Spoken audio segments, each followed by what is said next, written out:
Hello and welcome to the BLA Podcast, the only podcast bringing you various sports from a Hollywood perspective, brought to you by two guys from San Francisco in Hollywood just trying to win the group chat. We talk 49ers, Giants, Warriors, movies, TV, pop culture, and the occasional life lesson we learned the hard way. It's sports talk for creatives and creative talk for sports fans. My name is Matt Ferrucci, and I am joined, as always, by the only other person who was invited to Sean Penn's private Oscar party in the Ukraine, Mr. Paul Rule. Paul, how you doing?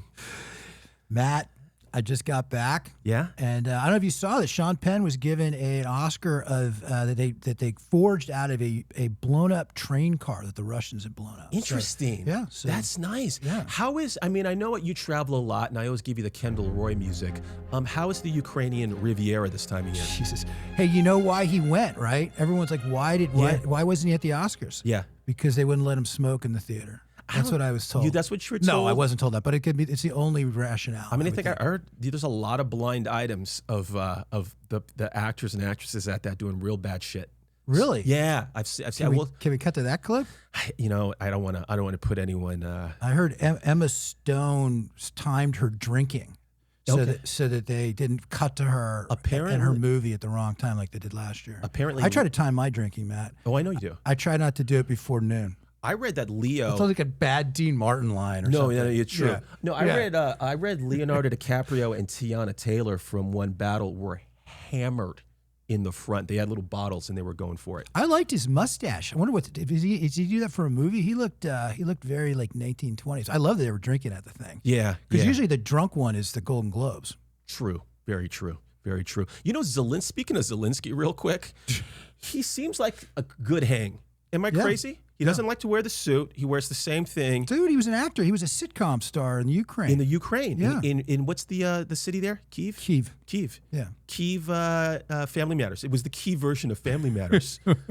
He was awesome. Folks, welcome to the BLA Podcast. I'm going to shout out Tanner Hall on the Wheels of Steel. Tanner, how you doing? Oh, I'm doing all right. Yeah. Yeah, I'm feeling all right. You're looking good. You're looking svelte. Get out of here. Yeah. Tanner, I was hoping you would say that. Yeah. Tanner moved this week, and I'm not saying he moved like he got up and walked around. He actually moved like where he lives. Believe it or not, I have done both.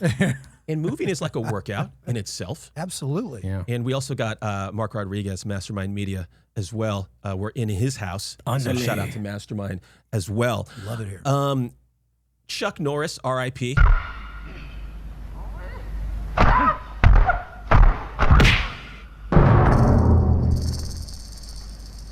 That happened right before we started recording here. Yeah.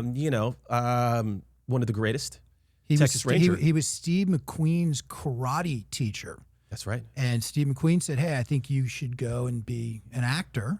Yeah. And I think we get a real. Who's better, Chuck Norris or Steven Seagal? Oh, it's not even that's like sacrilege. Right. I'm not even going to answer that question. It's Chuck Norris. Yeah. So I thought he'd live forever, man. The guy seemed like literally his birthday was a couple days ago, and he was like sparring with his trainer. Yeah. Like he just seemed like he'd make it to 100. He was like Jack LaLanne or one of these guys. I mean, if you go Steven Seagal, versus Chuck Norris wins. Chuck Norris versus Jean-Claude Van Damme, who's winning that one? That's a good question. Who's more flexible? I'm going Chuck Norris. So R.I.P. Chuck Norris. Oh, man. He was a big fan of the BLA podcast. Oh, he was. He was going to be on in a couple of weeks. Can you say that?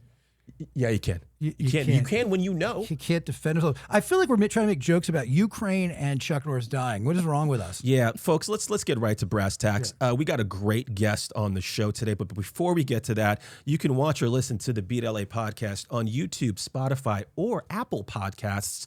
Follow us on Instagram and TikTok. Rate, subscribe, send it to your friends in the group chat. And today's episode of the BLA podcast is brought to you by Pawn Shop Sports Bar. No. Who's calling you, That was Matt? Pawn Shop. No, not the kind of pawn shop where you unload your ex's jewelry after a bad breakup. This is a different vibe, Paul. Much better lighting. This is a sports bar that Los Angeles has been missing. Opening this summer at Melrose and Cahuenga. It's got 60-plus screens. There's no bad seats, private suites, like actual luxury box setups inside a sports bar from a James-winning, award-winning chef named Tony Messina. So yeah, if you've ever wanted to randomly watch a Tuesday night Laker game like you're sitting courtside, now you can. and it's opening just in time for the World Cup. Pawn Shop Sports Bar, LFGOOOO. By the way, speaking of pawn shops and selling things, can I tell a quick story? I was engaged, Matt, when I was in my 20s. Right. And I gave my fiance, who did not become my wife, a ring, and then I wouldn't get married, and then she got mad and she threw the ring back at me. I would have liked to have sold it, except my father at the time said I needed to give her the ring back, and I also needed to give her my mother's old car. He said, she always admired your mother's car. Yeah. You broke that girl's heart. Give her the ring back and give her your mother's car. I love your dad. It was a great Toyota move. Camry station wagon. Yeah. It was the weirdest thing. I left the ring in the glove box, drove it into our parking structure on Barrington and Brentwood, and I walked away and went to Mom's Saloon. Wow. Remember that place? No. On San Vicente Boulevard in Brentwood. Anyway. You know what's crazy, Paul? I'm going to say something to you that you might not know. When I was 26, I asked the girl to marry me too. Look, I didn't know this. Yeah, I went to Tiffany's, got the ring, got on one knee, and I just basically wanted her to stay. I didn't want her to leave. And I opened up the box. She said, "I can't do it. You're just a cheating bastard." And I returned it to Tiffany's, like hat in hand, in Beverly Hills, tears streaming down my face. It was wild. I didn't know any of this. I love a good origin story. Matt, Tanner, you been engaged yet? No. Everybody has to have a broken one in their 20s. Yeah. Okay. Well, I'm not in my 20s anymore. Oh, Okay, shit. gotcha, See, gotcha. look, I ate. Dude, I'm trying to keep you young. You're in Hollywood. I mean, maybe someday, maybe in 9 years. There you go. You look good. You got the Tom Cruise cocktail outfit on.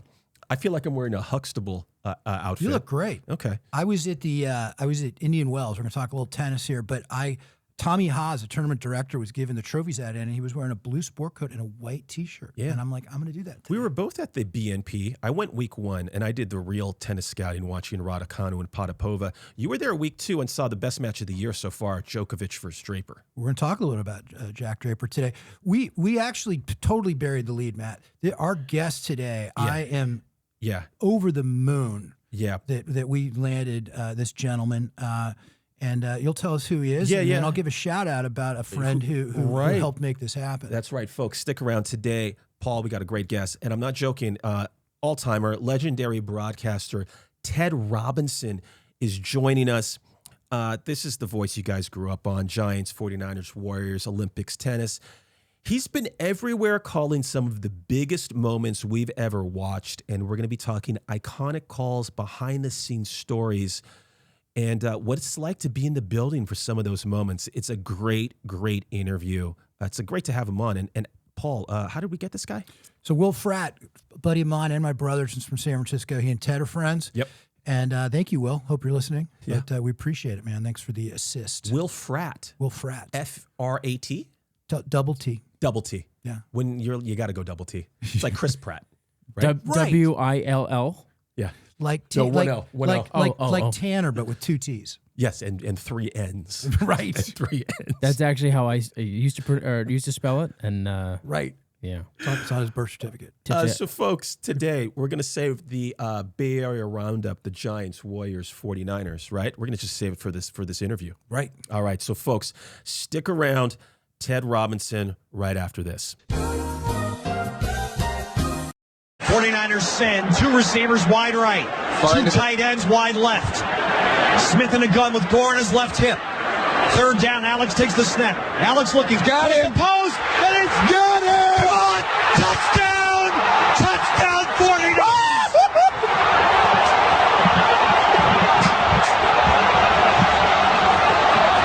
Vernon Davis with the play of his life.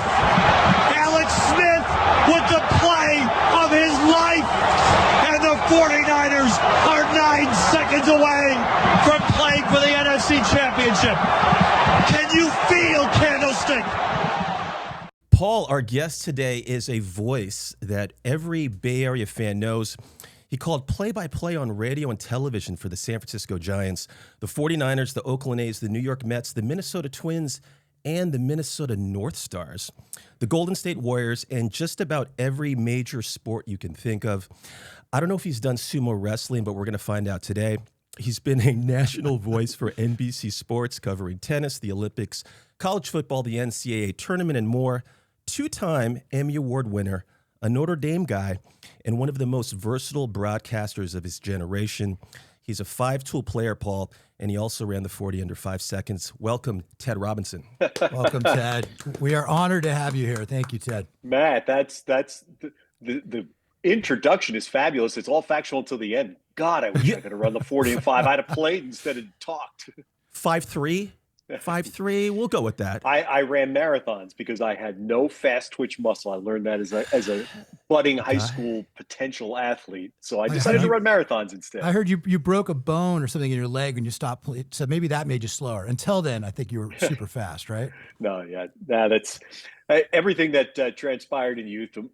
As we get older, I'm not signing up to that I used to be a great player thing. But look, anybody that follows the career path I followed, I would say 98% wanted to play.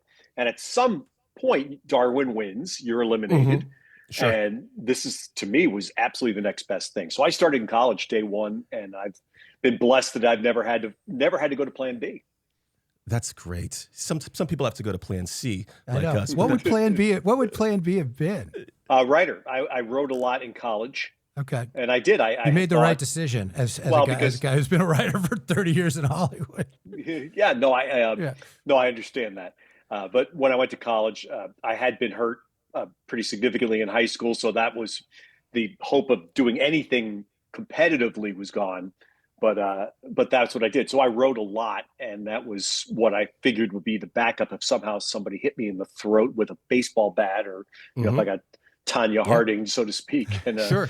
and no, if something went wrong. So, look, writing's a life, Paul, you know better than anybody. Writing's a life skill. No matter what you do in life, writing is something that boosts you, that confirms you. And so I tell kids all the time, even today, I said, whatever you choose to do, take some writing classes. Clearly translates to what you do. I mean, you tell stories for a living, right? You just, And there's different versions of writing. There's writing for the eye, writing for the ear, etc. And I got beat up badly by a college professor in a writing class, but it was great. You know, at the time I didn't like it, but now I look back, that was a really good thing the guy did to really chew me up and lecture me about, man, this is bad. I actually wrote a book 30 plus years ago because I wanted to do it. So I wrote a book about the Minnesota Twins winning the World Series, and I was working for the Twins at the time, and so I partnered with the manager of the team. Yeah. And I said I would tell the story of the season through his eyes. And John Feinstein, who just passed away about a year ago, but John was a good friend. And the book was a hurry-up proposition. I wrote it, and I sent it to him. And after the fact, I sent it to him. And he got back to me and said, God, I wish you had sent me this beforehand. I'd have helped you with the funny. this, that. And I understood. He was a gifted writer, and I was an amateur that just wanted to prove to myself that I could do something. John Feinstein, he wrote Season on the Brink. Was that right? Yes. And I remember my father gave that to me in 5th grade to learn about what a coach really is. Tell us a little bit about my dad. But Ted, I want to get to what brought you into this, your intro, is we played the call of your catch three on the KNBR call in 2012, the Alex Smith to Vernon Davis. That all-time call is how we kind of introed you here. I had friends at that game who said Candlestick was literally shaking. They thought there was going to be an earthquake, like literally the stadium might collapse. What do you remember about that moment? I mean, did it feel as insane in the booth as it did for everyone watching? Like, where does that rank for you, that call? Oh, that's one of the top. It was without question 10 years of calling 49ers games. That was the number one moment for me, without question. And it's like anything else. It was the first. The team had been down for a decade, had been beaten up, gone through all the salary cap hell they went through, multiple coaches in and out, blah, blah, blah. Now, finally, Harbaugh comes in, and in the first year, the thing that every team needs, that every fan base wants, is hope. We don't need to win right away, but you need hope. And the worst thing in the world for any sports team is not just – you can be bad, but don't be hopeless. Yeah. And the 49ers had been hopeless for a while in the 2000s. Right. Harbaugh brings hope in, and then it just gets magnified on that day, which it's probably been surpassed by the Kansas City-Buffalo playoff game. But up until recently, I thought that was the greatest playoff game ever because you had 4 touchdowns in the final 4 minutes. Right. 4 touchdowns in the final 4 minutes of a playoff game. And there's so many parts of that game that get over, that can get lost because of the brilliance of the ending. Dante Whitner's hit.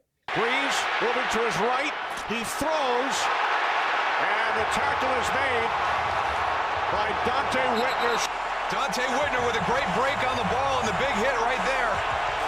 And it is loose. Wow. Yeah. Probably not going to be a legal hit today, but then it was within the bounds of the game, but it sent a message. Yeah. And we later found out, of course, that was the game the Saints put the bounty on Alex Smith. Yep.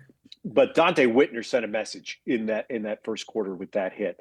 And then after, Drew Brees throws the jump ball 50 yards down the field. And, of course, he's got a basketball guy down there. Jimmy Graham wins the jump and takes it in for a touchdown. And you're just totally deflated.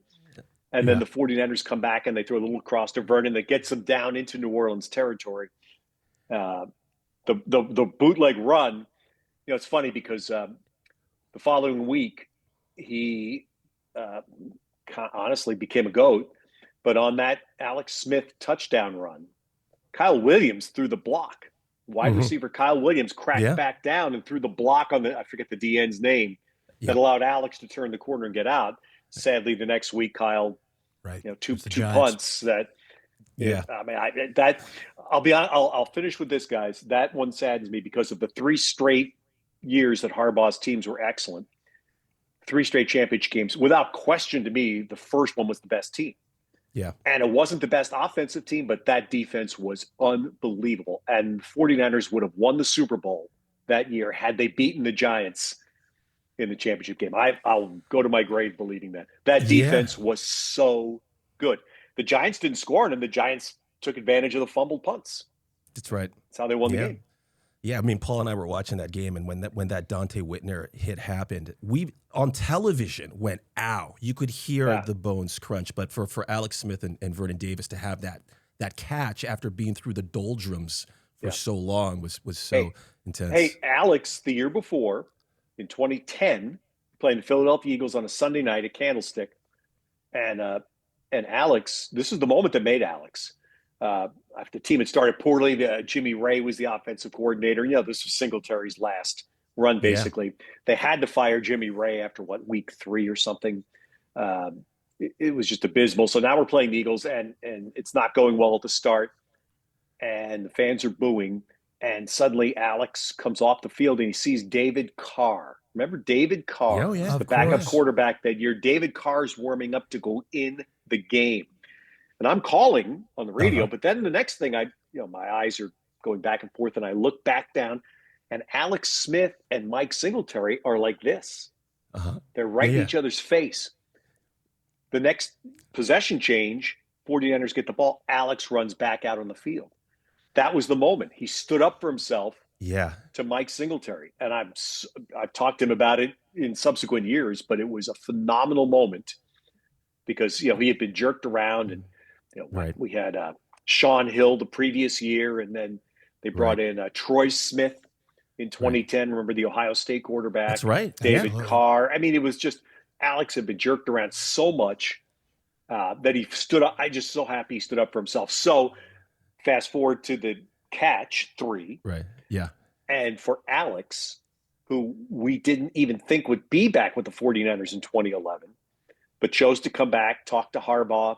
Harbaugh was masterful with Greg Roman crafting an offense that played to Alex's strengths. Wasn't a flashy offense by any means.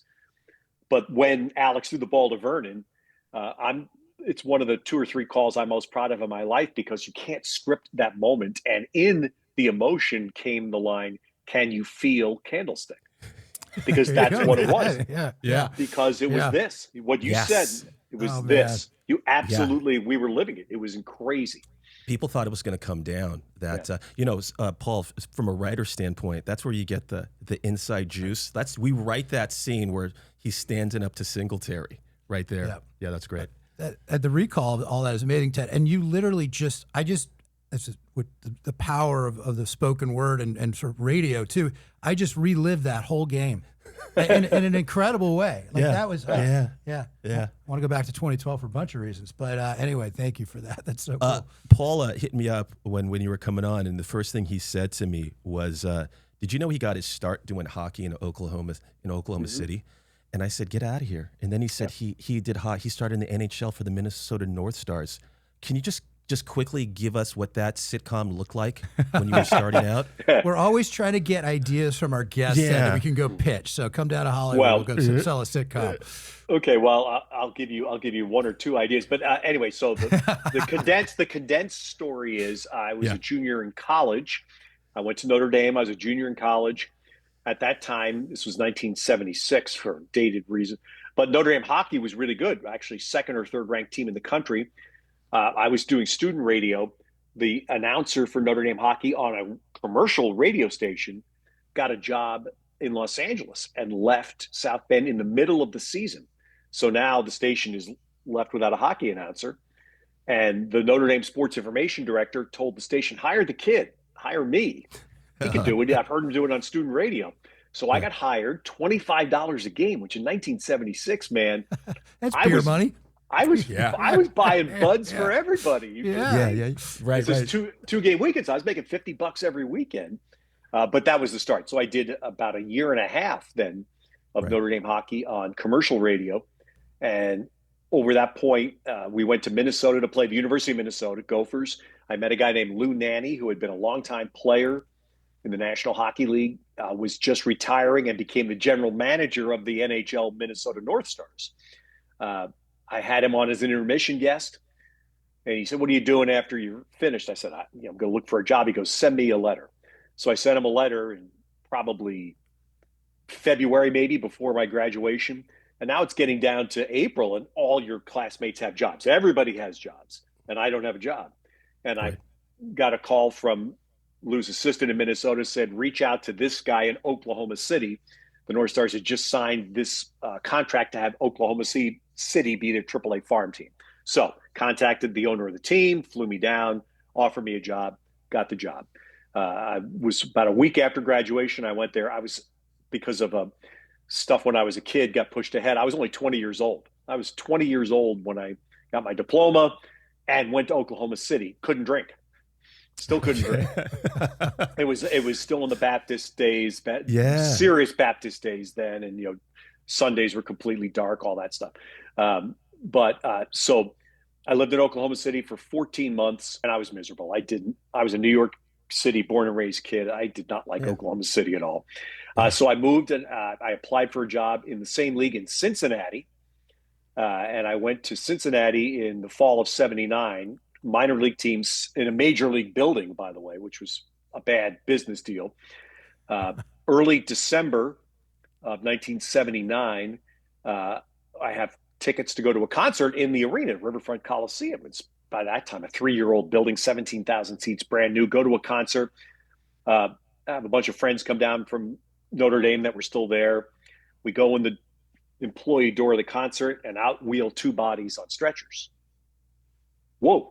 No, I mean, this time, I'm 22 now. So we've all been hydrated to get into the before we go to see the Who concert. Police and rescue workers discovered the first bodies outside the Riverfront Coliseum doors, just as the concert by the British rock group The Who began performing on December 3rd, 1979.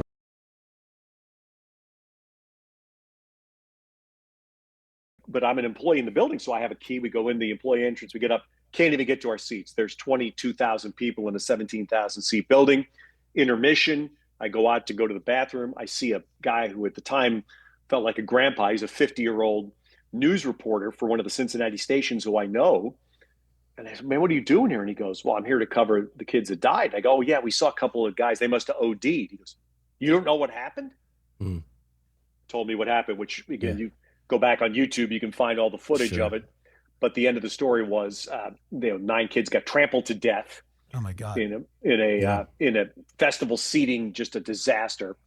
We were playing. Our hockey team was in that building. Our offices were in that building. The next day, 2 evacuations with bomb scares, and within 10 days, our team folded. There was such a pox on Wow. On the building, on the management of the building, on the management of the city, because of these all young kids dying. So I go home, back to New York, live with my parents for the only time as an adult. And my father kicks my butt and says, call this guy.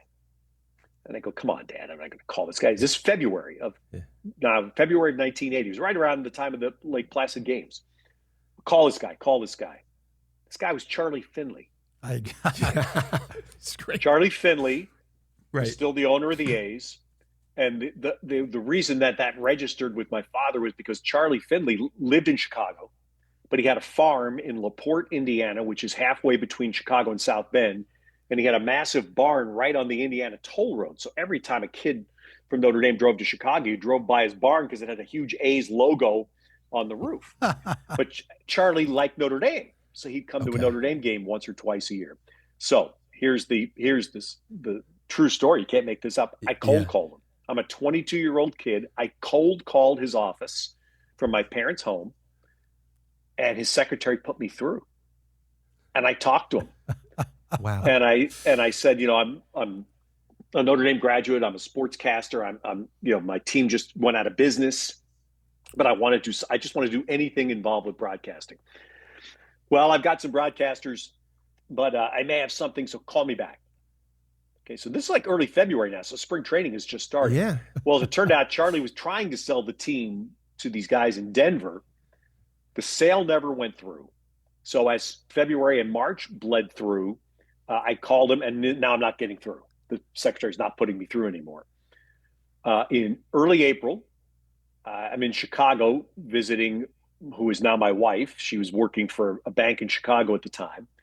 And I went to a payphone in Chicago, in the Loop in Chicago on a Friday afternoon about 2:00, and I called the office again. I just tried.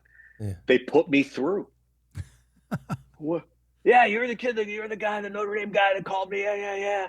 I got a radio deal. It's going to start. The season had already started. He didn't have a radio station. Okay. But they had hired Billy Martin to manage the team, and they got off to a terrific start.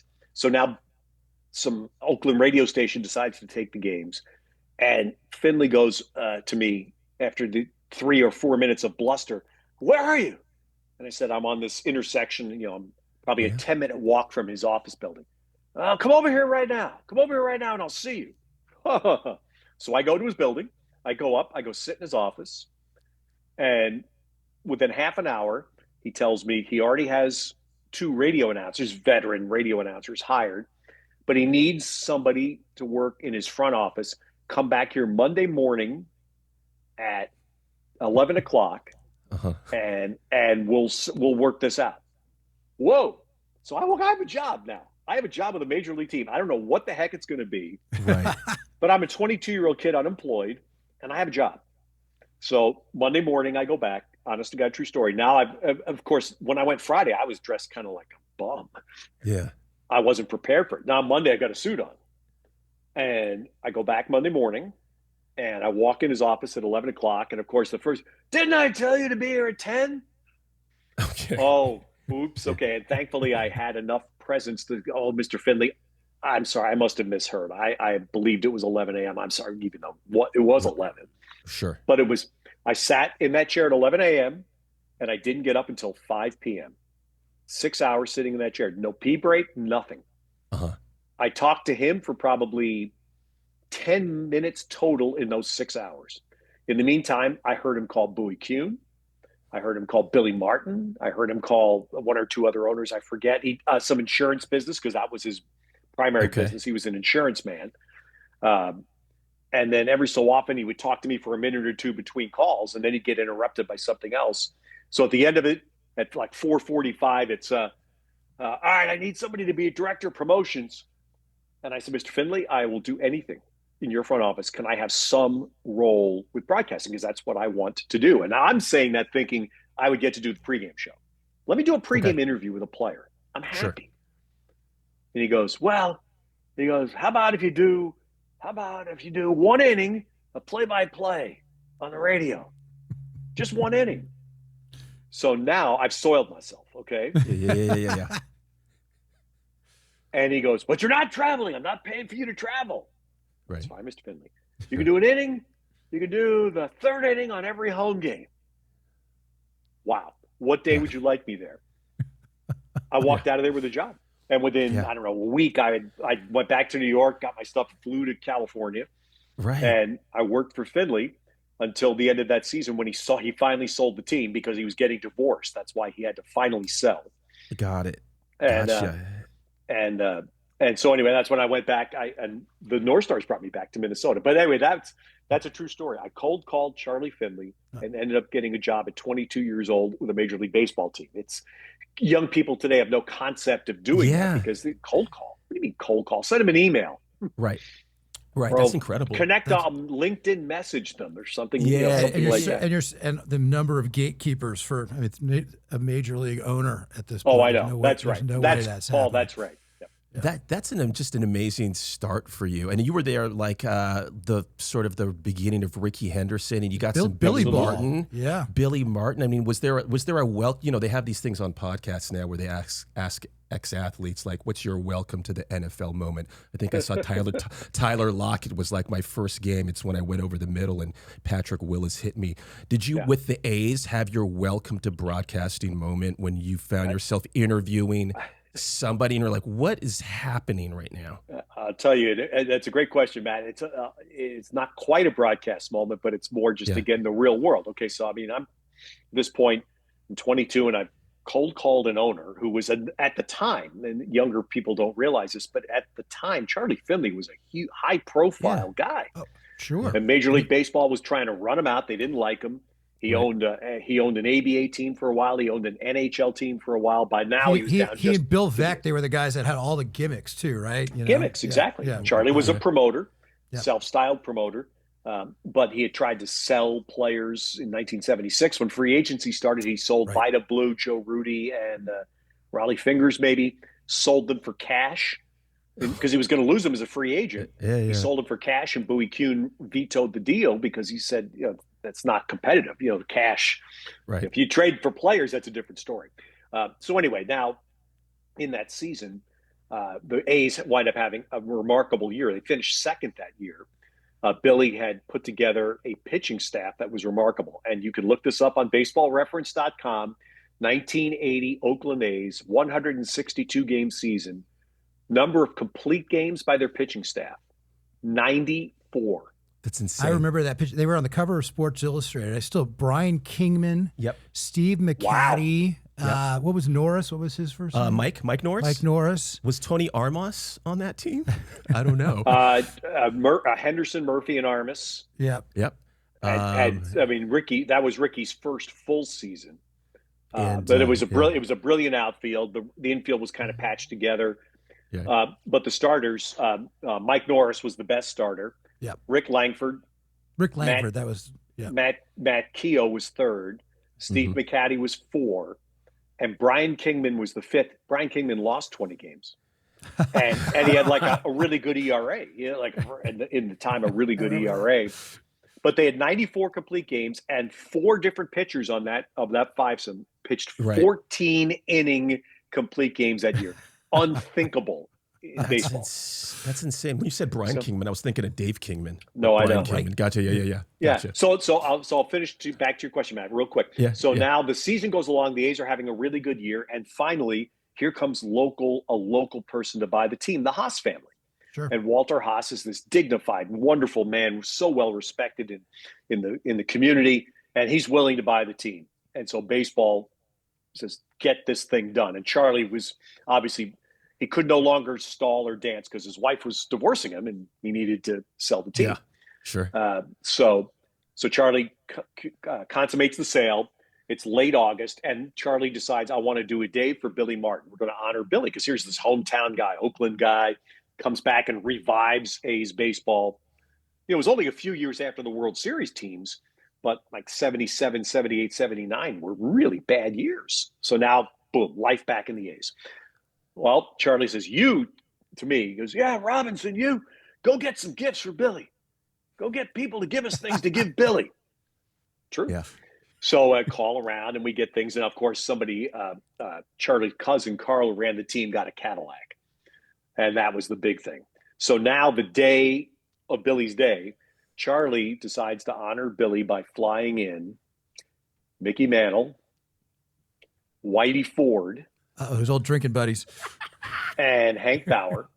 Okay. Yogi Berra was managing Houston, right? Yogi Berra was in Houston. Okay. He couldn't. Yogi was going to come, but he couldn't because he was managing.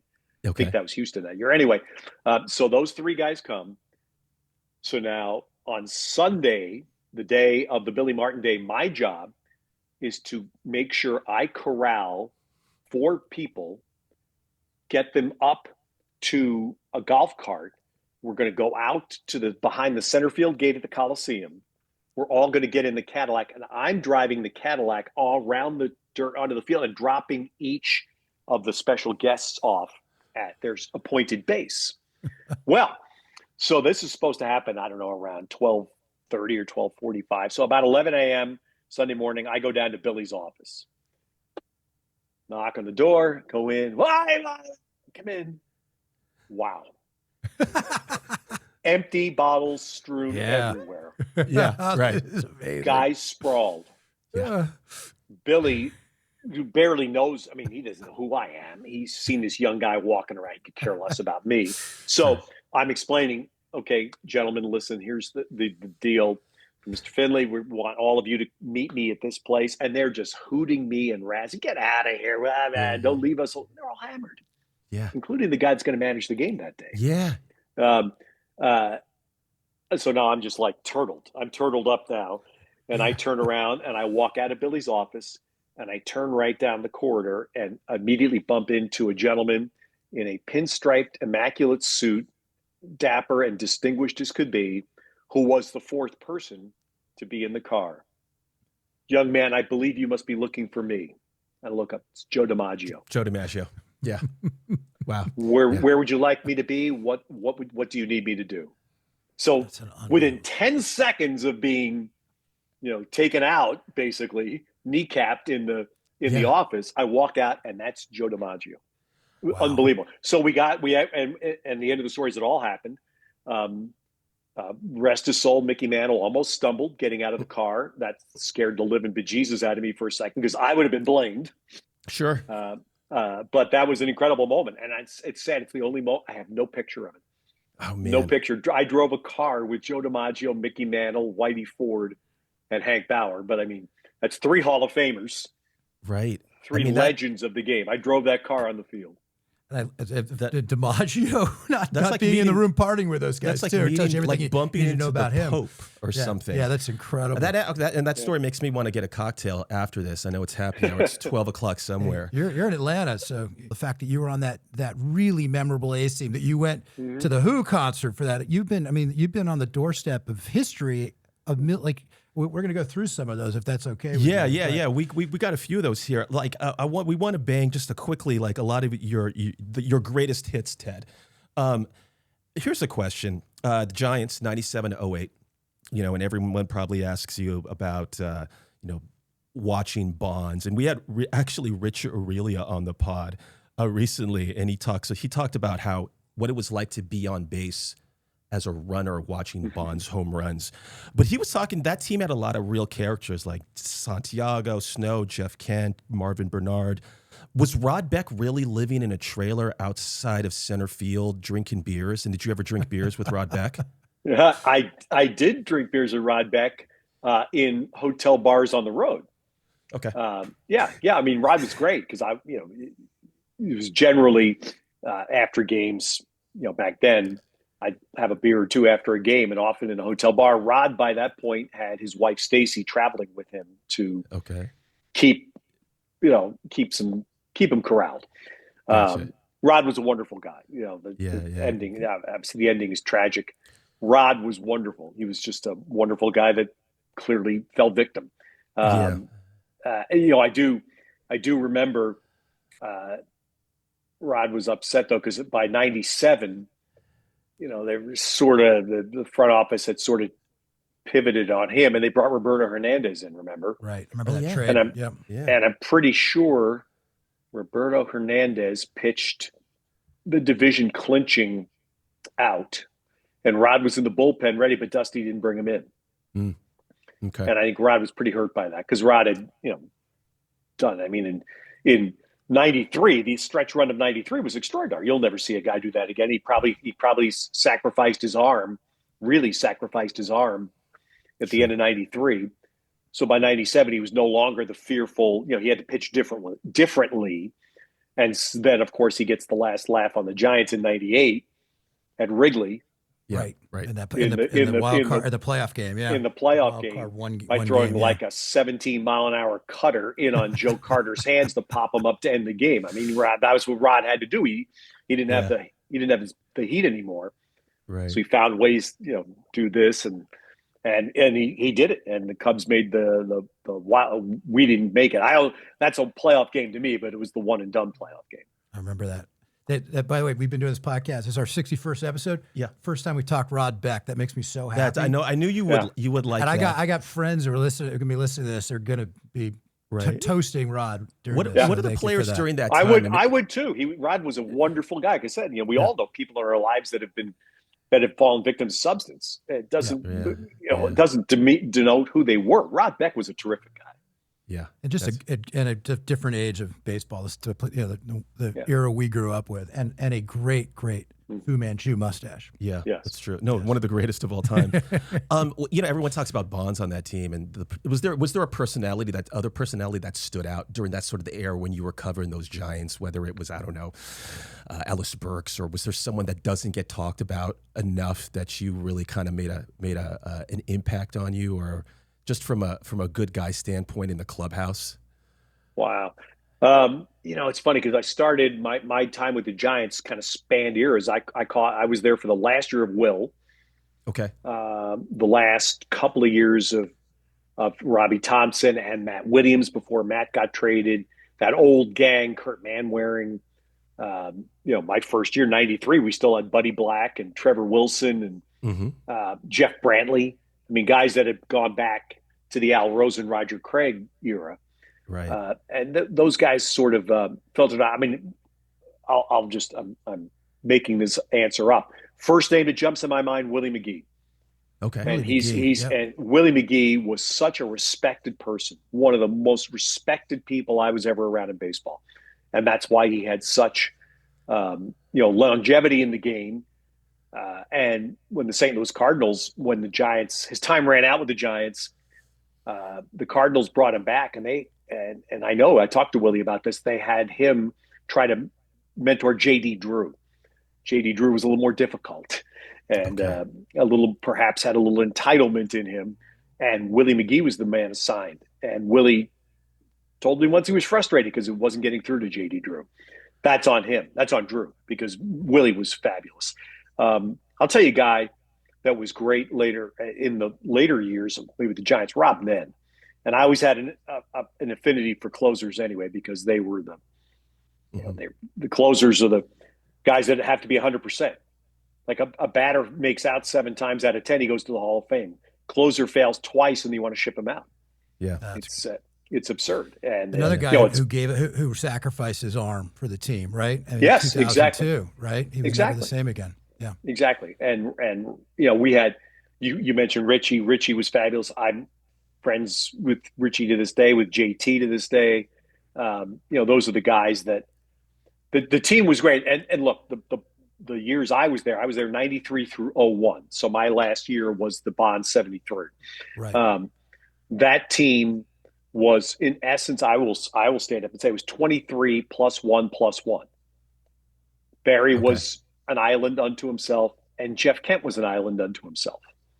And those two those two were like that. Everybody knew it.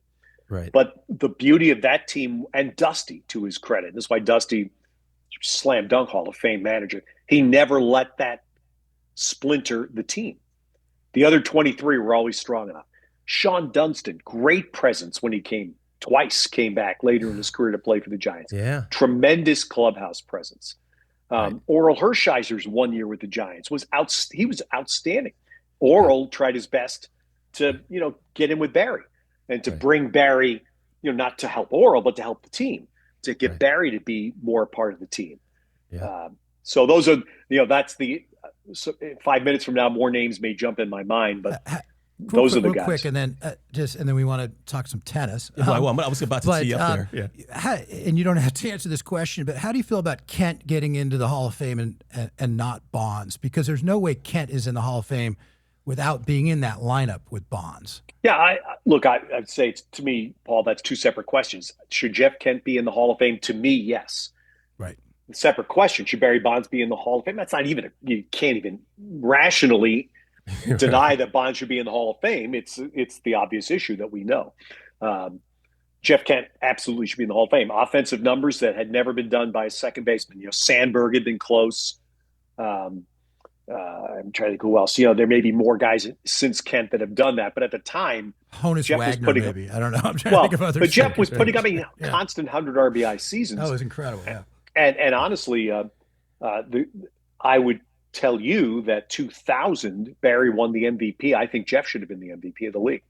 The first half of the year, Jeff Kent was extraordinary and really carried the Giants. And then Barry got hot down the stretch that year.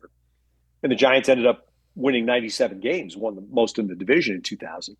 But Jeff Kent, to me, was the MVP that year. The writers, and that was Barry.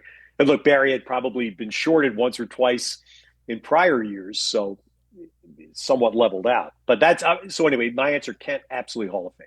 Okay. Yeah. I mean, I just love that montage you went through with the Giants. I mean, you said Rod Beck. That's the first time anyone's talked about Willie McGee on this podcast. And as a high school kid playing baseball during Willie McGee's time, we all wanted to emulate Willie McGee's game, to even how he wore his stirrups.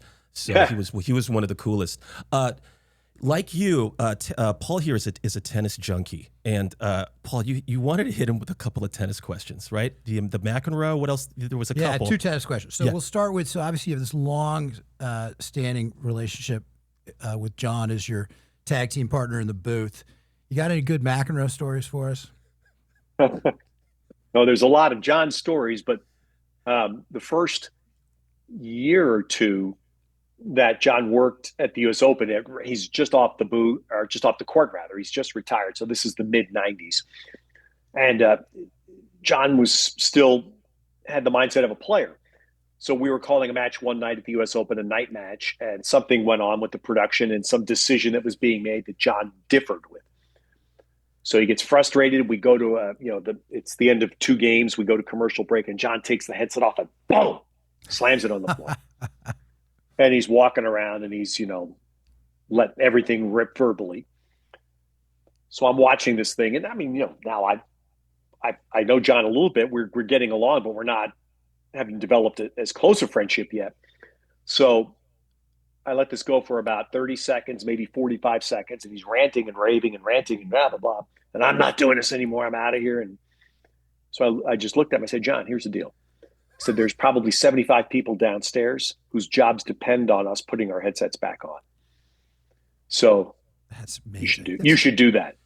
And he ranted and raved for another 20 seconds, and he put the headset on. With like 5 seconds to go, he put the headset on. But I think that was a moment where he kind of, okay, You know what's crazy about that? Let you have your moment. Let you have your moment. But now you're a pro. You're a professional. No different than being a player. You got to play. Right. I mean, what's crazy about that, Ted, is 2 pods ago, Paul did that. He threw his headset down, and I said, we have 4 people downstairs that depend on us. There you go. And then he put it back on. I don't see any masking tape on that, Paul. How's it?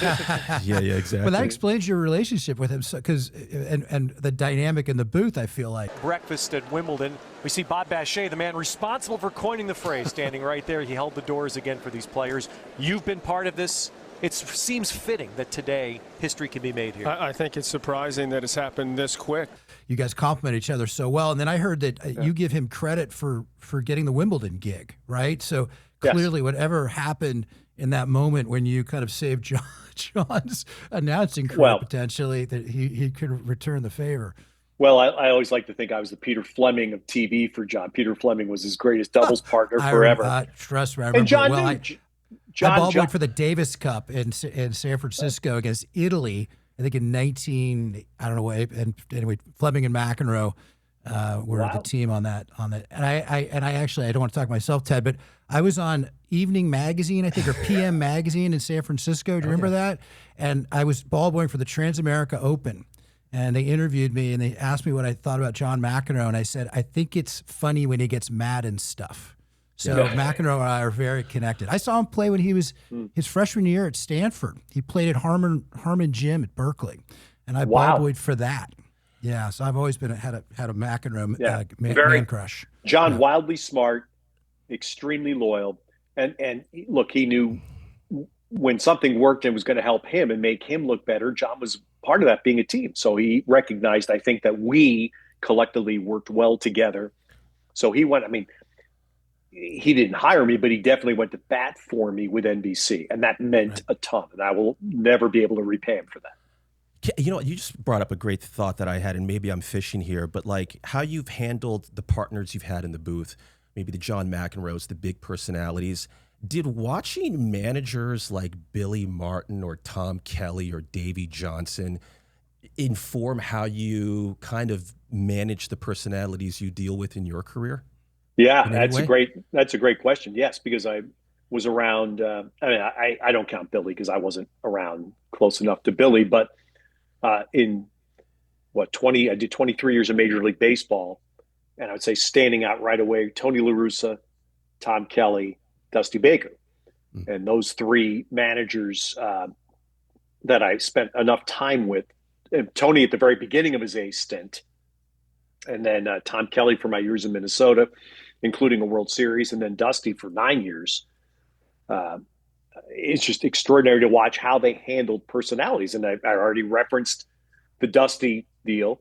Tom Kelly was amazing in Minnesota because Tom had a benefit that Dusty didn't have. And this is another reason I love Dusty so much. Your best players set the tone. And Minnesota Twins, in those years when I was there, the best player was Kirby Puckett, who was also the best athlete I have ever been around of his stature. Meaning he was the best player in the team. He didn't act like it. He was great in the clubhouse. He kept everything even keel. He treated everybody right. You know, the equipment kids, the anti-bonds, the security guy at the back, at the loading dock, at the Metrodome. I mean, Kirby was a fabulous person, and I had the ability several times to talk with Barry. I wound up spending a lot of time talking to Barry on bus rides and places over my 9 years because he didn't kind of talk to very many people. And at one point I said, man, if you had 10, 15% of Kirby's personality, you'd own the world because you're much better. I mean, Kirby was a Hall of Fame player. Barry was way better. Way better. I mean, Barry's the best player I ever saw. Not even close. But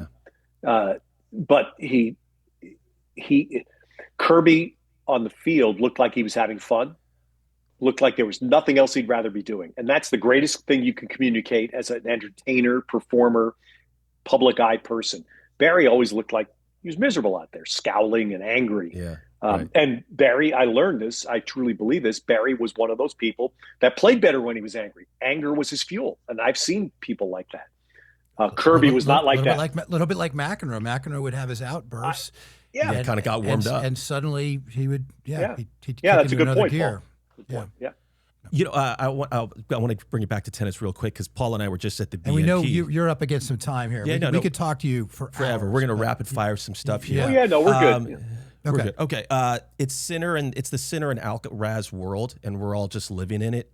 Is there a third guy? Is there a wild card guy that can break through and sort of play with those two guys right now and make it more of a race for some of these titles? Is there one wild card guy you got?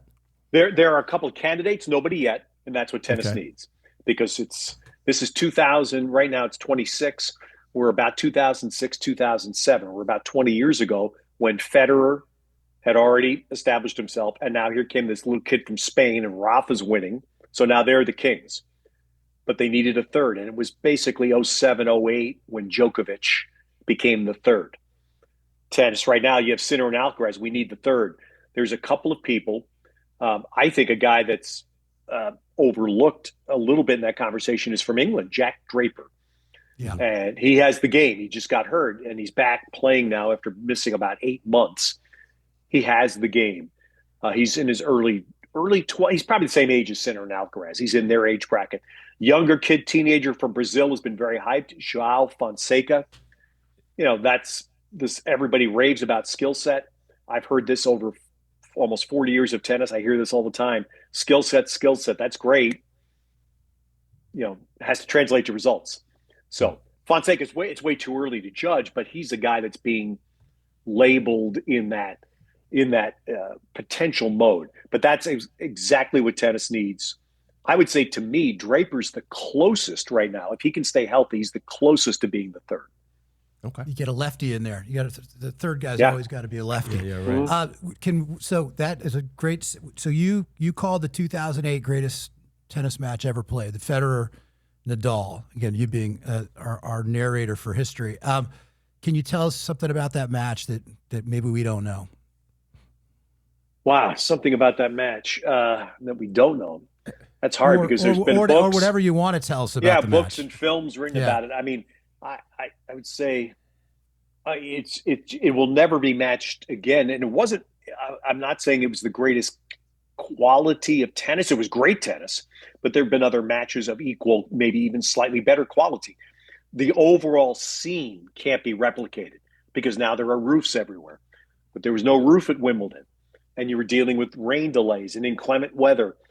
And on grass courts, the slightest little mist makes the court unplayable, makes it too slick. So there were the on-off rain delays and then looming darkness at the end. And it was basically the great line from Omar in The Wire: if you come at the king, you best not miss. Hey, yo, lesson here, babe. You come at the king, you best not miss. Well, this is the third straight year Nadal had come at Roger at Wimbledon. Finals of 2006, finals of 2007. Roger held him off. Third time, don't miss. Rafa didn't miss. He wound up winning. And that was the theme of it, to me, was the drama. You knocked the king off his hill. Roger had won five straight Wimbledons. And you, this little kid from Spain, you think of him as a clay court guy, but he came in and knocked off Roger. I always laugh because we were on the air for almost 7.5 hours live on NBC, and I had one pee break for like 90 seconds. Yeah, but I'll tell you, everybody knows. And I'll tell you, the flattering part to me was what you brought up a little bit ago. At some point in that match, we were doing rain fill, and at some point the truck just said, Dick Ebersol had called from New York and said, just drop the window. The broadcast booth at Center Court Wimbledon is literally on the court, and we had a glass window in front of us to make sure our noise didn't bleed onto the court. And the window just dropped up and down so they could shoot on camera into us. And Dick Ebersol said, just drop the window, put Ted and John on camera, just have them talk. And we did that a couple times, just like 5 minutes of banter back and forth, just little mini podcast, so to speak. But that was flattering that our relationship was at the point that professionally that one of the kings of our business said, just let the two of them talk. Wow. Paul, you just brought up something, Ted, that reminded me of something you wanted to talk about. Your podcast question. Like you said, you were doing a mini podcast with John. You want to hit? I'm actually interested. It was yours. I want you to ask him. Like, what do you think if you got started now, you'd be in the podcast space? And if something ever happens to Matt, would you be open to maybe coming in? You're a Bay Area guy. The Beat LA podcast. You can relate to it, right?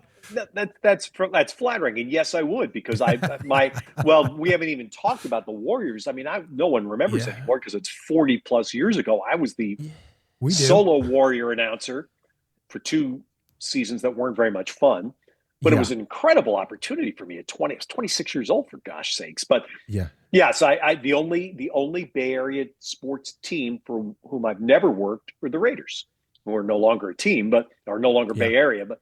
I even did some Sharks games filling in way back when their radio announcer was injured. And I've worked for the Giants, the A's, and the 49ers and the Warriors. So it's been. And you live in Atherton now. I mean, you're a Bay Area guy. Oh yeah, no. My adult life has mostly been in the Bay Area. Both my kids were born in St. Mary's Hospital on Stanton Street in the city. So yeah, we're Californians. How about this? I mean, it's the Beat LA podcast because we're based in Hollywood, so we have to connect this. Yeah. Your voice randomly appears in a scene in A Few Good Men with Tom Cruise. Did you know that was going to happen? Or, and I hope this is the story, you went to see the movie with your wife and all of a sudden you were like, holy shit, am I in the movie with Tom Cruise? Close. Number 2 is close. It was the morning after. Saturday, like movies opened on Friday nights back then. I was in Minneapolis. And on Saturday morning, the phone starts ringing in the house. Like, man, we saw you in this movie last night. We didn't know you were in this movie. And I said, what movie? I had no idea. No idea. One of the interesting parts of our business. Yeah. So what happened was, because in A Few Good Men, which was a great film, and there are 2 different scenes in the film where Tom Cruise is swinging the bat and pacing around his apartment. And Rob Reiner went to MLB and licensed 2 clips, actual game clips, and used them. So when I found out, I had someone who was working for or helping me out call Castle Rock and say, how about a little something, for the effort? And I was basically told sue us.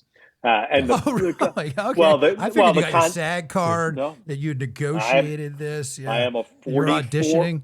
I'm a 44-year member of SAG-AFTRA, and that didn't work. And it's because it's why all those copyrights we have to read all the time in these broadcasts. That's what it was. Amazing. The copyright belongs to baseball. Baseball sold. So anyway, it was the second clip was an actual game. Jerry Coleman, great San Franciscan. Yeah, Jerry Coleman calling San Diego Padres game. But the first clip was actually me calling a game in 1991 at the old stadium in Baltimore, the last year of Memorial Stadium. And it was a game-winning hit by the Orioles off the Twins. The Twins had a 15-game winning streak, which was one of the longest in American League history then. And it was the actual call of the hit that ended the 15-game streak. So that was it. And so I've had a lot of yucks with people over the years about it. That's cool. How can you do all these sports, right? Like I've got a sweet spot of a couple sports I know a lot about. How can you? And I'll listen to a hockey game on the radio. I'm like, how are they doing this, right? How can you be the same guy that can do football, short track speed skating, swimming, which you're doing now at Atlanta for the NCAA championship? How are you this, diverse? Yeah, I'll tell you, the first thing I think of, Paul, is a phrase I've used through the years. You have to develop a flush mechanism so that when an event ends, flush it all goes out, because you have to refill with the next thing you're doing if it's a different sport. When you're doing 162 baseball games, which I did, that's not necessary. It's just soap opera. You're watching Days of Our Lives, and you just show up every day at the ballpark and it's the next episode of the soap opera. But when you're bouncing around the different things, as I have done later in my career, that's absolutely it. And I will tell you, it's way more mentally challenging as you become a veteran.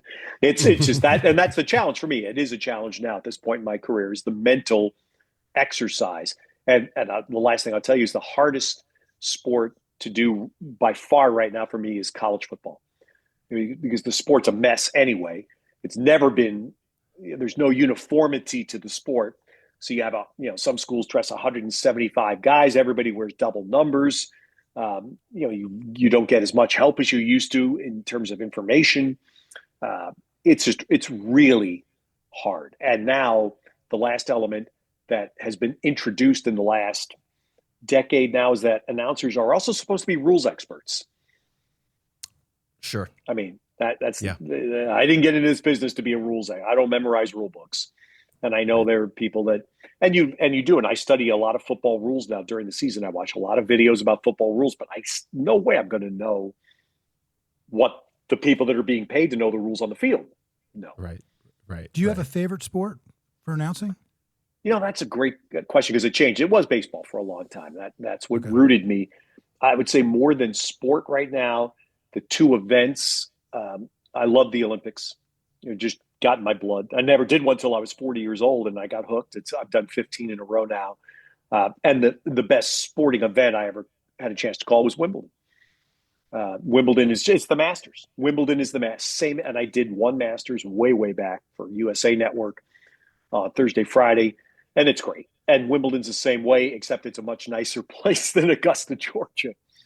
I mean, all the sports. I mean, you're like the Forrest Gump of broadcasting. You've seen and done it all. We usually end by asking you who plays Ted Robinson in the Ted Robinson biopic. Oh. But what we will ask is there? We can ask both. We can ask both. First off, I'll go with this one first. Is there a sports film? Is there a movie about a sports figure that hasn't been done that you'd like to see? You know, they've done Ali. They did the McEnroe Borg. Is there someone that should get a movie? That's again, we're always trying to get ideas that we can pitch, Ted. Wow, movie about a sports, or just a sports story that hasn't been told as a movie. I'll pitch you one, Ted. Okay. I've always thought we should have the narrative fictional version of The Bad Guys Won, the 1986 Mets. I mean, it'd have to be for HBO. It'd be very salacious, but I'd like to see that. Wow. I don't know if there's one kicking around in your head. Yeah. No, I mean, honestly, the 97 to 02 Giants would be a fascinating 30 for 30 like film to do because of the dynamic we touched on earlier. The fact that you had two figures that were just solo. They were solo. They played team on the field. I'm never knocking Bonds or Kent. They're both Hall of Fame guys. On the field, they played team ball. But everything off the field, they were solo. But the other 23 guys were whatever group that 23 was, they were like that. That was really cool. That's the first one that jumps in my mind. There's a figure. That's an incredible idea, actually, because I also think of how it ended in 2002 with that epic loss. I mean, it's the writer brain and director brain. I mean, I see the arc of that story. I see the three acts. Well, I'll give you your dramatic scene, which of course I was gone. I was at the Mets by then, but I heard this story in the immediate aftermath. I'll tell you two stories. In the immediate aftermath, I heard that in the seventh inning of that Game 6, Major League Baseball went down to the Giants owner's box and gave Peter McGowan like the initial instructions on where to go, what to do for the championship trophy presentation. I hadn't heard that. God damn. And so to be crushed like that, and Peter was wonderful, and I feel for him.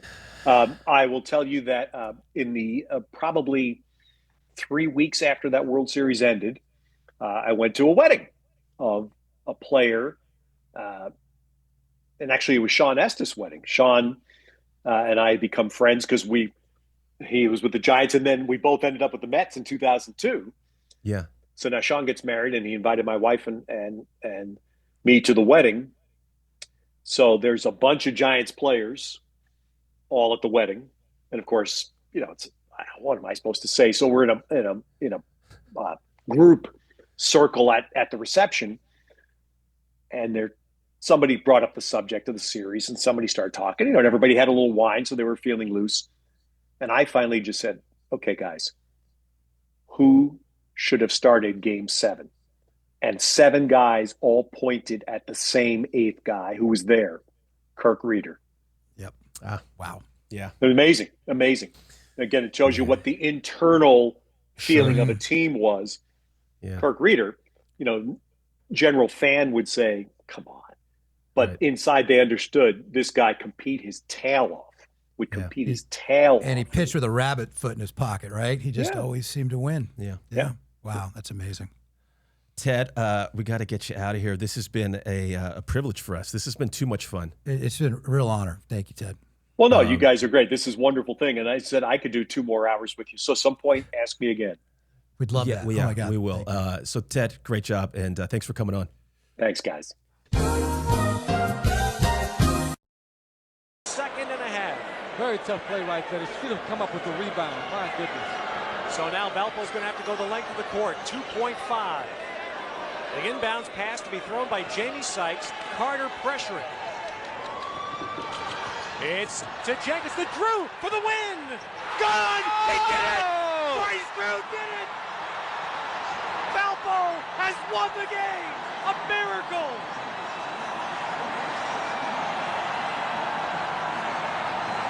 An absolute miracle! Bryce Drew has done it for Valparaiso!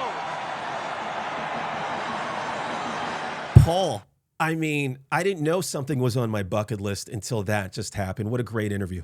I knew it was on mine. It's unbelievable. Anyway, his recall, his ability to tell stories, like I said, that recap of the Niners Saints game 2012. I feel like I was there again. Yeah, it's true. Right? Anyway, that was just a thrill. Thank you, Ted. And then Charlie Finley, just like, the guy used to wear sunglasses like he was the Robert Evans of owners. Remember, it was like Jack Kent Cook and guys like Charlie Finley. They were so cool. He was great. Baseball was different back then, man. He built great teams. He built those 3 ace teams that won it back to back in 22 or 72, 73, 74, and probably could have won it in 75 when they lost to the Big Red Machine. Yeah.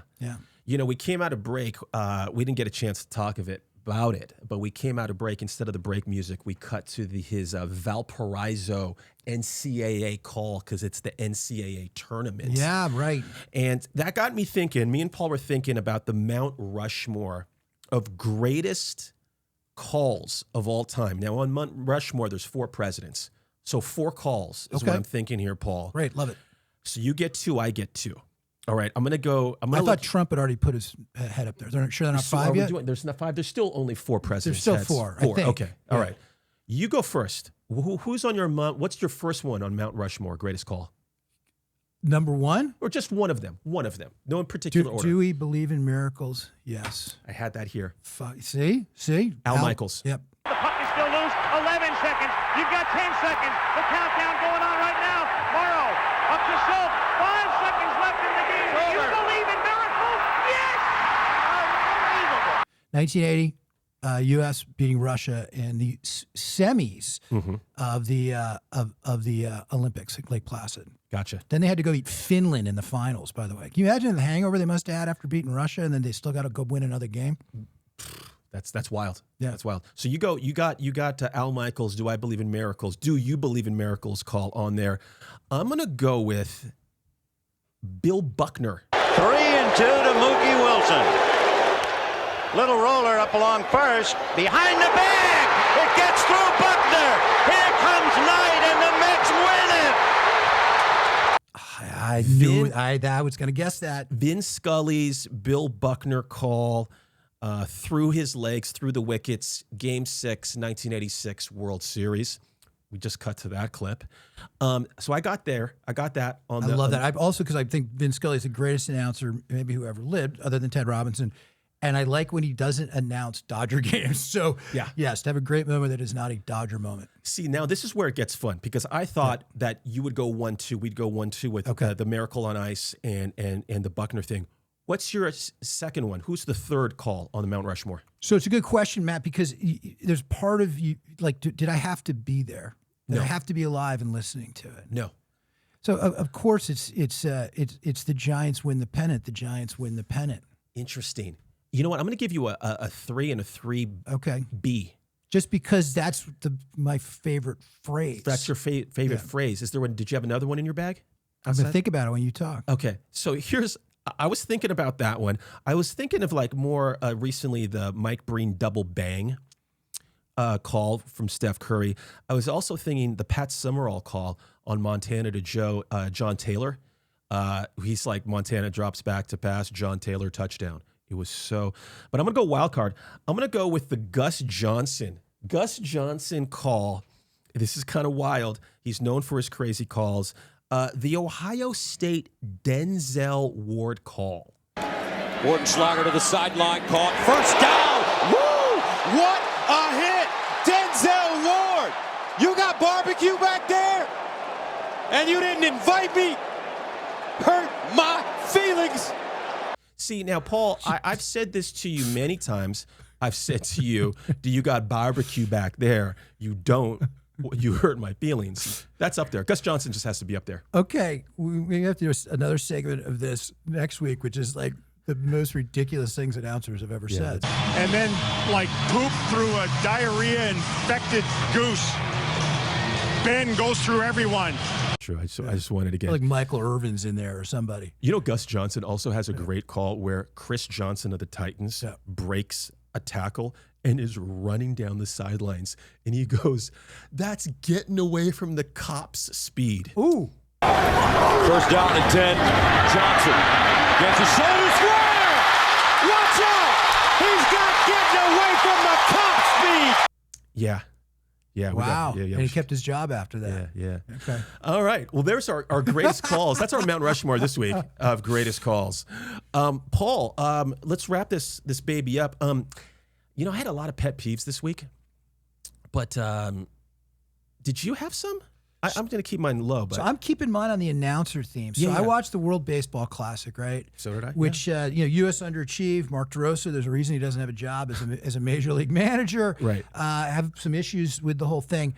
My biggest issue is I cannot watch John Smoltz games anymore. Interesting. I think he is just awful. If he says the narrative one more time, he says it like 100 times a game that's the game's narrative. Yeah. He's basically the Tony Romo of announcing. He started out, people liked him because he could predict stuff. He's like, he's going to throw this ball, this pitch down in, and then that's his sweet, whatever.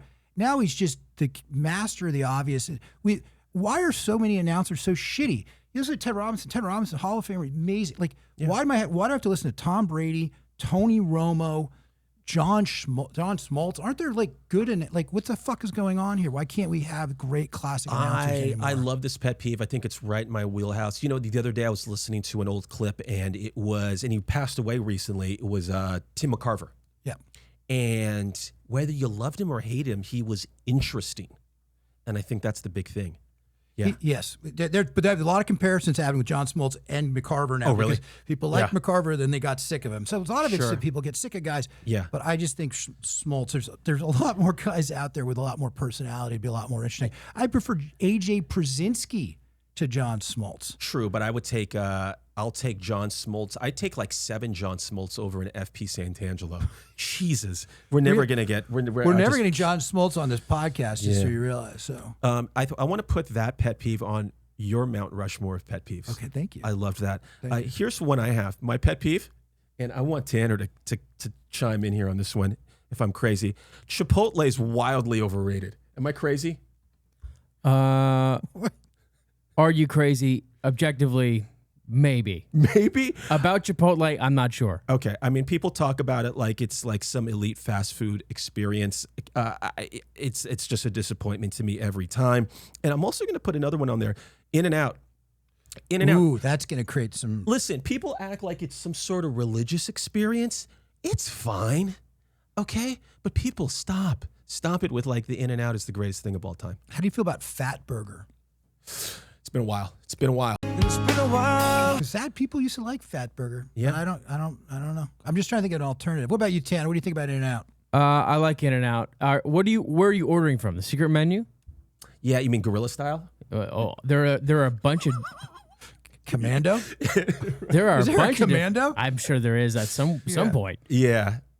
I know that's Matt's side quest on this podcast that he just went on. I'll do it aside. You know what's underrated? Tell me. Jack in the Box. I love the sourdough Jack burger. And if you're, Taco Bell's good if you're drunk or stoned. Yeah. Jack in the Box is even better because they got everything, man. You can get tacos there. You can get burgers. You can get everything. Fucking everything. I used to live in my car, and I would live off of the 50-cent tacos. Yeah, see, there you go. I ate 2 tacos a day for Saved his life. a year. Saved his life. Saved your life. Yeah. That's great. I went to Taco Bell on Monday. I went to some networking mixer. I had 3 vodka sodas. Didn't eat dinner. At Taco Bell? I want to go to that Taco Bell. No, they have those, the cantinas. Right. But I went to this thing, had some drinks, walked out, realized I was hungry. There was a Taco Bell next door. And I went. I felt like a fucking asshole after. Of course. 7-layer burrito. I want to jump to pet pleasures real quick. I got a couple pet pleasures. I'll just stick with one. I watched the Oscars. Sure. And everyone talks about the Super Bowl has the greatest commercials. Yeah, they have a lot of cameos and little funny ha-ha bits. The commercials during the Oscars are so prestigious. They're elite. Elite commercials during the Oscars. There was a Pfizer commercial talking about finding of vaccines where they had as narration Al Pacino's speech about a game of inches and how you got to find that extra inch from any given Sunday. I was about ready to run through a wall for Pfizer to find a vaccine. I had tears coming down my eyes. Incredible. And it was banger after banger. There was a Eli Lilly commercial. I don't even know what they do. Crying. Mazda commercial. There was a Tiffany commercial with Natalie Portman. Holy shit, it should have won an Oscar. I fast forwarded through all the commercials. Well, I'm going to tell you, next year, yeah, that's the best part of the Oscars, low-key, is the commercials. Any pleasures this week? Anything that gets you off in a good way? Jesus. I mean, I want to say the interview we just did, but I feel weird. Yeah. By the way, so that just to cap that, and then yes, the pleasure. Seriously, that interview was like one of the great like highlights ever, because I thought I wanted to be, I couldn't make it as a professional tennis player, as you know, Matt. I actually thought I could make my way as a broadcaster until somehow I got a podcast. But including announcing for Princeton radio and that kind of stuff.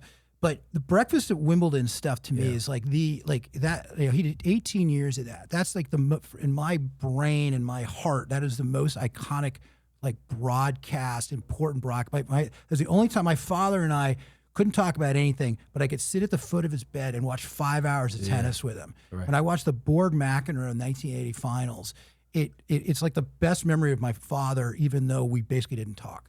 So anytime I watch Breakfast at Wimbledon, I go to this happy place, and Ted Robinson was a voice of that for 18 years. Was he the voice of Breakfast at Wimbledon in the 80s? No, Dick Enberg. Okay, Dick Enberg. I think he took over for Dick Enberg, who many consider the great tennis announcer ever. It was Dick Enberg and Bud Collins, I think. Bud Collins, that's right. Yeah, great sport jackets. Yeah, that's right. Was Frank DeFord involved? So I think he did like sideline story. He was kind of like the Tom Rinaldi type. Yeah, Frank DeFord was great. Yeah. I love that was your pleasure of the week. We're going to cut real quick to best things we saw. Before we get out of here, a lot of people, I don't know if you know this, Paul, they just fast forward on the time code of the pod to the back end just to hear. My wife does this stuff like that. Best things. Did you start Love Story yet? I haven't started it yet. Ooh, girl. I've been too busy watching tennis. I went to 3 days Indian Wells. And then I also watch the Oscars. That's as much TV as I can handle. Friend of the pod, Nick Moyaris, the BLA therapist. He grew up in New York in the 80s and the 90s. He's in his mid-50s. And he's like, you're watching Love Story? What the fuck's wrong with you? Like, be a man. And I'm like, go watch it. He called me. He's like, this is the greatest thing I've ever seen. Yeah. Okay. I mean, it just takes you back. It's great. Right now, down to fuck St. Louis. DTF St. Louis is great. Me and Steve Groschel, friend of the pod. It's such a funny show. Jason Bateman, David Harbour, and I don't know where to classify her, but Linda Cardellini is incredible. Sure, for Freaks and Geeks. Yeah, so it's a great show. I'm having a little bit of Jason. I want to get him on the pod, but he's a Dodger fan. I'm having a little bit of Jason Bateman fatigue. He seems like he does 2 shows at once. Interesting. Good for him, but in this show, he's not really doing Jason Bateman. You didn't do it in Bad Rabbit or whatever that fucking show was. Bad Rabbit was bad, but it was so bad it was good. He played his hair. But, you know what I talk about playing his hair? No one ever let him have long hair before. He just was like flipping it the whole time. If I had his hair, holy shit. Know. He's a great actor. I love the guy. I just a little fatigue. Down to fuck DTF St. Louis is outstanding. And I saw Project Hail Mary, the Ryan Gosling movie. Great review in the Wall Street Journal. It's got 90s across the board on Rotten Tomatoes. The buddy I went with yesterday was crying during it. And afterwards, we walked out, and CinemaScore was there, and we had to fill out the ballot. And right before he turned his in, I grabbed it because I wanted to compare. And he gave the film an A, and I gave it a C. Wow. I didn't connect at all to it. And I'd be really interesting what you think of this movie that I saw on IMAX when you watch it on a 4-inch screen on a flight to Switzerland. They're all good, Matt, when I watch them that way, because I'm probably 3 gin and tonics in by that point. Right. Yeah. Any best things or any shout-outs you got? We've gone long, but for good reason. Yeah. This was a thrill. Thank you for being my podcast partner, because we get to have moments like we had today. Yeah, we did. It just keeps getting better. Tanner, thanks for sitting there. Thanks for having me, fellas. Hey, quick, before we get out of here, Tanner, were you an announcer for a minor league Dallas hockey team? Juniors. Junior Stars. What's the mascot? It was a guy with a cowboy hat. Did you have like a call, like a thing that you did? Like at Cheers, they walk in, they're like, "Hey, Norm," and he would, like, what was your shtick? Did you have a thing you did every episode? So I actually every game. What was interesting is I thought Tanner was a really bad announcer name, so I started going by Tim Shields. Tim Shields. That's also your porn name, I thought. That's Tim Shields. What's your middle name? Ludwig. And what street did you grow up on? I grew up on La Esperal in Orinda, California. So this is the BLO podcast with Ludwig La Esperal. La Esperal. Ludwig La Esperal. And Michael Ewing and Tim Shields. And so great to be here, guys. Yeah, stick around, folks. In 2 weeks, we will be back with another banger of a pod. And until then, Paul. Beat LA. Thank you, Ted Robinson.